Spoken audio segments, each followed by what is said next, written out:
Assalamualaikum warahmatullahi wabarakatuh. Kami dari kelompok 2 akan menjelaskan kisah teladan Abdurrahman bin Auf dan juga Abu Dzar Al-Ghifari. Berikut anggota kelompok kami.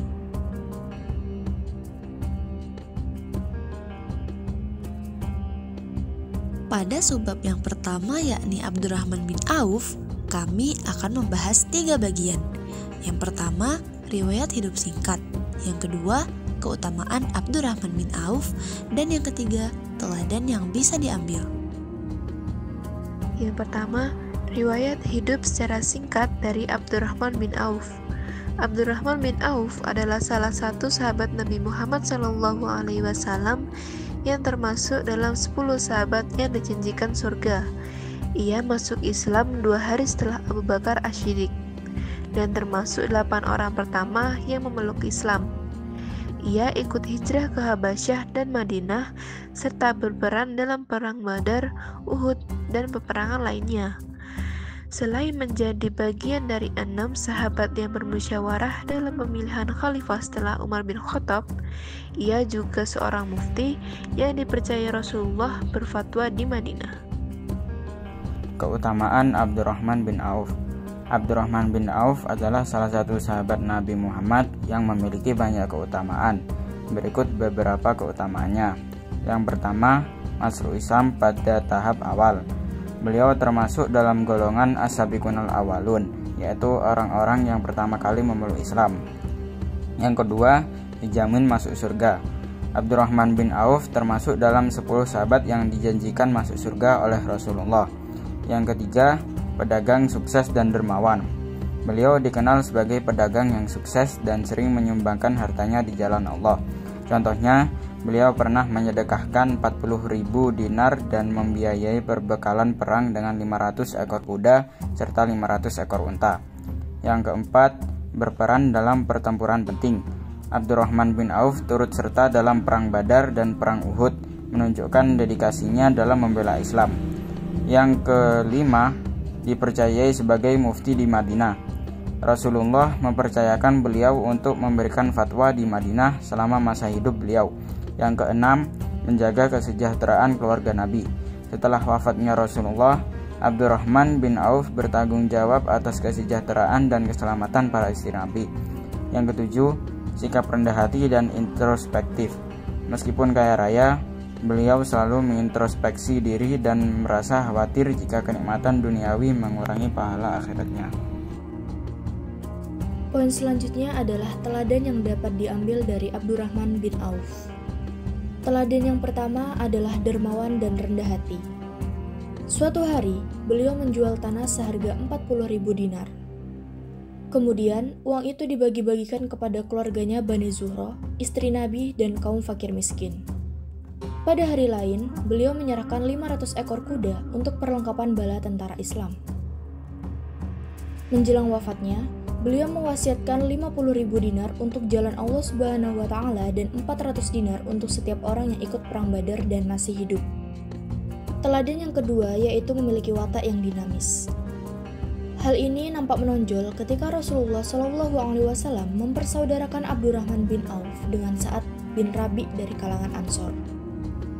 Saat membagi 2 seluruh kekayaannya dengan Abdurrahman bin Auf. Namun, Abdurrahman menolak untuk menerima separuh kekayaan Sa'ad dan berkata, "Saya tidak membutuhkan harta, saya hanya membutuhkan persaudaraan." Teladan yang ketiga adalah zuhud terhadap jabatan dan pangkat. Hal ini terbukti ketika beliau ditawari untuk menjadi khalifah Islam setelah wafatnya Nabi Muhammad SAW. Beliau menolak dan berkata, "Saya tidak ingin menjadi orang yang berkuasa, saya hanya ingin menjadi orang yang beribadah kepada Allah." Beliau juga menolak untuk menjadi gubernur di beberapa wilayah Islam karena beliau tidak ingin terikat dengan jabatan dan kekuasaan. Pada subbab yang kedua yakni Abu Dzar Al-Ghifari, kami akan membahas 3 bagian. Yang pertama, sebelum masuk Islam. Yang kedua, masuk Islam. Dan yang ketiga, pelayan duafa dan pelurus penguasa. Sebelum masuk Islam, sebenarnya tidak diketahui pasti kapan Abu Dzar lahir. Hanya saja, sejarah mencatat beliau lahir dan tinggal dekat jalur kafilah Makkah atau Syria. Riwayat hitam masa lalu Abu Dzar tak lepas dari keberadaan keluarganya. Nama lengkap beliau ialah Jundab atau Jundub bin Junadah bin Qais bin Amr. Abu Dzar Al-Ghifari. Beliau adalah seseorang yang dibesarkan di tengah-tengah keluarga perampok besar, yakni Al-Ghifar. Tetapi beliau dan pengikutnya hanya merampok orang-orang kaya dan hasil rampokannya dibagikan kepada fakir miskin. Abu Dzar Al-Ghifari. Beliau adalah seseorang yang dibesarkan di tengah-tengah keluarga perampok besar, yakni Al-Ghifar. Tetapi beliau dan pengikutnya hanya merampok orang-orang kaya dan hasil rampokannya dibagikan kepada fakir miskin. Tetapi melihat kerusakan dan derita korban yang disebabkan oleh aksi-aksinya menjadi titik balik dalam perjalanan hidupnya, beliau pun insaf dan berhenti dari aksi jahatnya. Sembari menyesali perbuatan jahatnya itu, beliau pun mengajak rekan-rekannya untuk insaf dan kembali ke jalan yang benar. Namun, yang terjadi ialah tindakannya menimbulkan amarah besar kepada sukunya yang memaksa Jundab atau Abu Dzar Al-Ghifari meninggalkan tanah kelahirannya. Beliau pun hijrah ke Najd bersama ibu dan saudara lelakinya, yakni Anis Al-Ghifar. Hijrah tersebut merupakan hijrah pertama yang dilakukan oleh Abu Dzar dalam mencari kebenaran. Masuk Islam. Keislaman Abu Dzar Al-Ghifari bermula dari saudaranya yang bernama Anis Al-Ghifari. Ketika itu, saudaranya baru pulang dari Mekah. Anis menceritakan bahwa ia bertemu dengan seorang Rasulullah SAW yang dimana beliau menyebarkan agama yang sama seperti yang dilakukan oleh Abu Dzar, yakni mewajibkan memberikan sebagian hartanya kepada fakir miskin. Dan juga Nabi yang dimaksud oleh Anis Al-Ghifari tersebut sangat mengecam orang-orang yang tidak memperhatikan orang lemah seperti anak yatim dan fakir miskin. Mendengar berita tersebut, Abu Dzar pun excited atau tertarik untuk menuju Makkah. Setelah menuju ke Makkah, secara terang-terangan beliau mengucapkan kalimat syahadat di dekat Ka'bah. Suasananya itu sangat mencekam dan menakutkan. Hal tersebut disebabkan oleh adanya ancaman dan penganiayaan kaum musyrik Makkah terhadap penganut agama Islam kala itu. Hal yang tidak diinginkan pun terjadi. Setelah mengucapkan kedua kalimat syahadat, Abu Dzar pun langsung disiksa kaum musyrik Makkah sampai tubuhnya berlumuran darah. Beliau pun kembali ke kampung halamannya dan mengajak seluruh keluarganya dan kerabatnya juga untuk masuk Islam.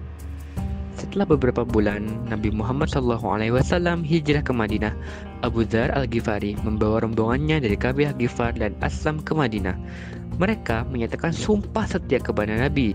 Beliau termasuk Ahlul Suffah, yaitu sekelompok sahabat yang tinggal di serambi Masjid Nabawi yang senantiasa beribadah. Meskipun punya peluang untuk hidup kaya, Abu Dzar Al-Ghifari memilih untuk hidup dalam kefakiran. Nah, di kalangan Sufi, Abu Dzar dipandang sebagai perintis gaya hidup Sufi. Bagi Sufi, kefakiran menduduki derajat paling tinggi di jalan kebenaran dan orang fakir sangat mereka hargai. Mereka yakni kalangan Sufi merujuk kepada firman Allah Subhanahu wa taala dalam Quran surah Al-Baqarah ayat 273. A'udzu billahi minasyaitonir rajim. Bismillahirrahmanirrahim. Lil fuqara'il ladzina uhsiru fi sabilillahi la yastati'una darban fil ard yahsabuhumul jahilu awniya'a minat ta'affuf. Artinya, berinfaklah kepada orang-orang fakir yang terikat oleh jihad di jalan Allah. Mereka tidak dapat berusaha di bumi. Orang yang tidak tahu menyangka mereka orang kaya karena memelihara diri dari minta-minta. Abu Dzar dikenal sebagai perawi hadis. Beliau meriwayatkan 281 hadis Rasulullah SAW. 30 hadis diantaranya diriwayatkan oleh Al-Bukhari dan Muslim. Kematian Abu Dzar Al-Ghifari persis seperti yang diprediksi oleh Rasulullah SAW di Robazat. Engkau datang sendirian, engkau hidup sendirian, dan engkau akan mati dalam kesendirian. Tetapi serombongan orang yang soleh dari Irak kelak akan mengurus pemakamanmu. Istri Abu Dzar Al-Ghifari wafat terlebih dahulu sebelum dirinya. Hendak memberikan wasiat, beliau berpesan kepada anaknya, "Pergilah ke atas bukit. Di sana ada orang Irak yang akan mengurus penguburanku. Sampaikanlah kepada mereka, jangan kafani aku dengan kain yang dibeli dari upah pegawai pemerintah." Poin selanjutnya adalah pelayan duafa dan pelurus penguasa. Abu Dzar Al-Ghifari dikenal sebagai penyayang kaum mustad'afun. Abu Dzar pada masa jahiliyah terbiasa merampok orang-orang kaya, namun hasilnya dibagikan kepada kaum duafa. Kebiasaan menyayangi kaum lemah ini tidak berhenti ketika Abu Dzar sudah memeluk Islam. Ketika pasukan Muslim berhasil menaklukkan Mesir, Abu Dzar menjadi salah satu sahabat yang berjasa. Untuk itu, Abu Dzar mendapatkan bagian sebidang tanah di Fustat. Akan tetapi, tanah bagiannya tersebut ditinggalkan dan beliau lebih memilih untuk tinggal di Hijaz. Abu Dzar Al-Ghifari dikenal sebagai seorang yang teguh dalam membela kaum lemah dan memiliki keberanian dalam menyampaikan kebenaran.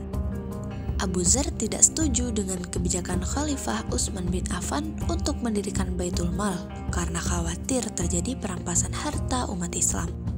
Abu Dzar juga mengatakan kepada Muawiyah bin Abu Sufyan bahwa jika Muawiyah membangun istana hijau dengan harta rakyat, maka itu adalah tindakan yang khianat.